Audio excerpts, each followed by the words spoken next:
much of a role does skill play, and how much does luck really contribute to investment success? With us to discuss the never-ending quest for the best investment strategies and how to harness both skill and luck to your advantage is Michael Mauboussin, Head of Global Financial Strategies at Credit Suisse and four-time book author. Michael, how much of a role does skill and luck play in our successes and failures? It's a really great question. The way I would think about this is a continuum of pure luck, no skill, to pure skill, no luck. So you might think about pure luck, no skill, it'd be like roulette wheels or lotteries or those kinds of things.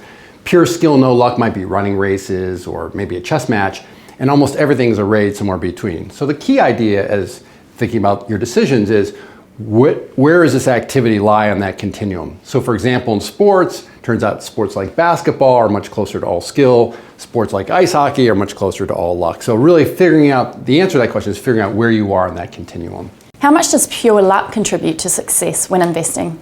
Turns out a lot of investment results, especially in the short term, has a lot of luck, but it's maybe not for the reason people believe.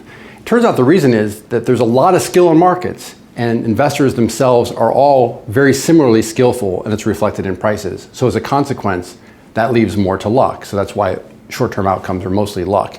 Now that said, any serious study of past investment performance demonstrates that there is differential skill. There clearly are some investors who have more skill than others. But by and large, especially in the short term, luck mostly dictates the results. How can investors put these insights to work in making investment decisions? I think the key for investors is to really understand the kinds of mistakes they're likely to make. And so there's some really interesting literature on something called heuristics and biases. That is, we use rules of thumb that tend to give us the right answer most of the time, but they also lead to biases. So you have to learn about those things. That's the first thing I would say. The second thing I would say is it's really important for investors to always distinguish between fundamentals and expectations. So asset prices, for example, stocks, reflect a set of expectations for the future. The key is to think about what has to happen for that to make sense, what fundamentals, and is the company likely to do better, worse, or about even. So it's really a combination of learning about the literature and then applying it successfully. There's been a lot of hype around the dumb money effect. What's that all about? The dumb money effect is, I think, some of the most depressing statistics in all of investing. So if you look at a market return, say the S&P 500 or any index, it comes in, let's say 9% over the last 20 years. The average fund does a little bit less than that, primarily because of fees, but the average investor does quite a bit worse than the average mutual fund.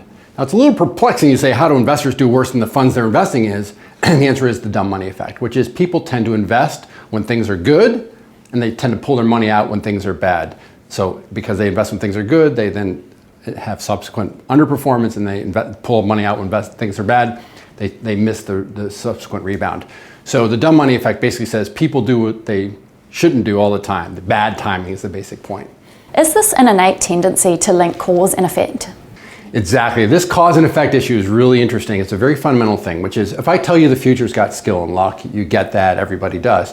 But once something happens, there's a very interesting effect that happens. We basically create a story to explain what's happened, and then we file it in our minds. And once we file it, two things happen. One is something called hindsight bias, is we think we knew what was going to happen with a greater probability than we actually did.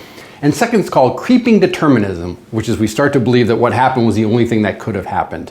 So this problem with cause and effect is really important because your mind doesn't know anything about luck. So these effects that you see there, the consequence of luck, you misattribute to skill. So that's a really interesting phenomenon. It's a very natural human reaction, but leads to very faulty thinking in many instances. Thanks, Michael. For more thought leadership from the Credit Suisse Research Institute, check out the website.